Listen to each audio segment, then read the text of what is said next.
Assalamualaikum warahmatullahi wabarakatuh. Alhamdulillah, jumpa kembali dalam pembelajaran pendidikan agama Islam untuk kelas 9. Pada pertemuan kali ini, kita akan membahas tentang salah satu rukun iman, yaitu rukun iman yang kelima, yaitu beriman kepada hari akhir atau hari kiamat. Pada bab ini, setidaknya akan dibahas 4 poin. Yang pertama, pengertian beriman kepada hari akhir. Yang kedua, tanda-tanda hari akhir atau tanda-tanda hari kiamat. Dan yang ketiga, tahapan-tahapan hari akhir. Dan yang keempat adalah hikmah beriman kepada hari akhir. Baik, kita bahas satu persatu. Yang pertama, pengertian beriman kepada hari akhir. Pengertian beriman kepada hari akhir adalah meyakini adanya kehidupan yang abadi setelah kehidupan di dunia yang fana. Sekali lagi, pengertian beriman kepada hari akhir adalah meyakini adanya kehidupan yang abadi setelah kehidupan di dunia yang fana. Itu pengertiannya. Nah, untuk meyakini hal tersebut, untuk meyakini adanya hari akhir, untuk meyakini adanya kehidupan yang abadi nanti di akhirat, tentunya seseorang terkadang memerlukan keterangan-keterangan, atau dalam bahasa kita disebut dengan dalil. Nah, dalil-dalil tentang hari kiamat ini ada 2. Yang pertama, dalil naqli. Dan yang kedua, dalil akli. Apa itu dalil naqli dan apa itu dalil akli? Kita simak penjelasan berikut ini. Baik, dalil naqli. Dalil naqli adalah dalil yang berdasarkan Al-Quran atau Al-Hadis. Jelasnya bahwa dalil naqli merupakan keterangan yang diambil dari Al-Quran atau Al-Hadis. Contoh, dalil naqli tentang hari kiamat. Terdapat salah satu ayat di dalam Al-Quran yang menegaskan tentang hari kiamat, yaitu surat Al-Hajj ayat ke-7. Kita baca bersama. A'udzu billahi minasyaitonir rajim. Bismillahirrahmanirrahim. Wa anna as-sa'ata atiyatun la raiba fiha. Dalil akli adalah dalil yang berdasarkan akal pikiran.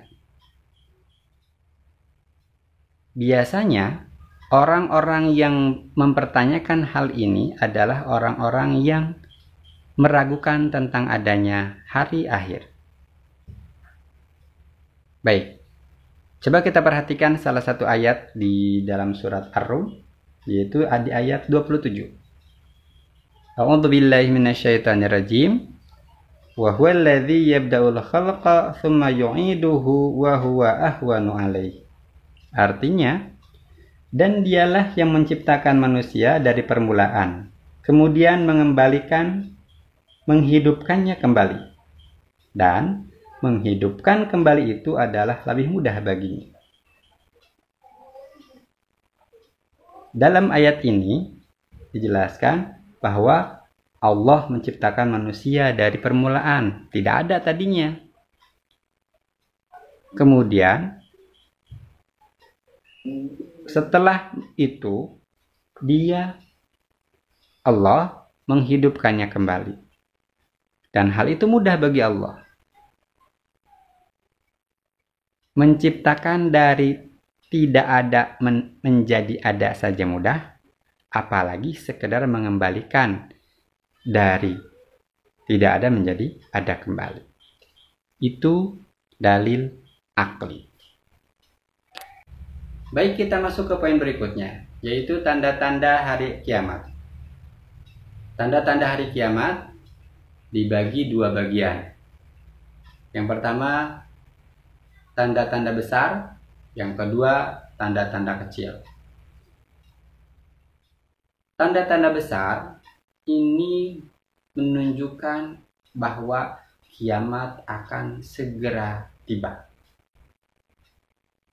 Yang mana diantaranya adalah turunnya Nabi Isa, munculnya Ya'juj dan Ma'juj. Berikutnya adalah munculnya hewan melata yang bisa berbicara dengan manusia. Ada lagi turunnya, munculnya Dajjal. Nah, hal-hal seperti ini menandakan bahwa kiamat akan segera tiba. Ini termasuk dalam kategori tanda-tanda besar akan datangnya hari kiamat. Selain tanda-tanda besar, ada lagi tanda-tanda kecil tentang hari kiamat. Di antaranya ada kemerosotan moral manusia. Yang kedua, kebodohan ilmu agama. Berikutnya, banyak terjadi gempa bumi atau bencana di muka bumi ini. Berikutnya lagi, banyak perzinahan yang terjadi.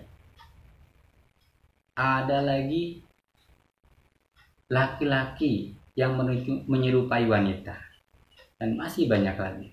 Nah, hal-hal tersebut merupakan tanda-tanda kecil tentang akan terjadinya akhir zaman. Kita bahas satu persatu. Kemerosotan moral.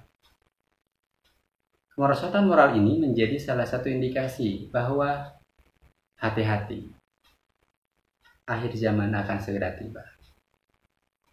Kita harus menjadi generasi yang bisa meluruskan mereka. Perhatikan, di medsos atau bahkan di kehidupan nyata sekalipun sudah banyak dipertontonkan kemaksiatan-kemaksiatan di hadapan kita. Tentunya ini menjadi PR buat kita. Kita jangan menjadi salah satu dari yang melakukan tersebut, tapi kita harus menjadi salah satu dari yang menyadarkan mereka. Selain kemerosotan moral adalah kebodohan dalam ilmu agama. Manusia di muka bumi ini banyak sekali. Yang mengaku Islam pun banyak. Di Indonesia, Islam mayoritas. Tapi coba kita perhatikan, apakah dari mayoritas tersebut mereka paham tentang ilmu agama? Survei membuktikan bahwa banyak di antara pemuda-pemudi yang muslim, mereka bahkan tidak tahu tentang agama mereka. Mereka tidak tahu rukun iman, mereka tidak tahu rukun Islam. Nah, hal ini menjadi sebuah keprihatinan buat kita. Ayo, sebagai generasi muda, kita harus menjadi pelopor yang bisa menyadarkan mereka. Berikutnya lagi, perzinahan di mana-mana. Ini menjadi salah satu tolak ukur bahwa akhir zaman akan segera tiba, karena perzinahan sudah menjadi kebiasaan, sudah menjadi hal yang biasa. Bukan hanya laki-laki dan perempuan yang tidak ada hubungan darah, bahkan sekarang tidak jarang ada anak yang menzinahi ibunya, atau sebaliknya. Na'udzubillah min dzalik. Yuk, perkuat iman agar kita tidak terjerumus ke dalam perzinahan tersebut. Di antaranya lagi adalah laki-laki yang menyerupai perempuan, laki-laki yang kewanita-wanitaan. Banyak sekarang, atau bahkan sebaliknya, perempuan yang seperti laki-laki. Nah, ini menjadi tanda-tanda kecil akan segera datangnya hari kiamat.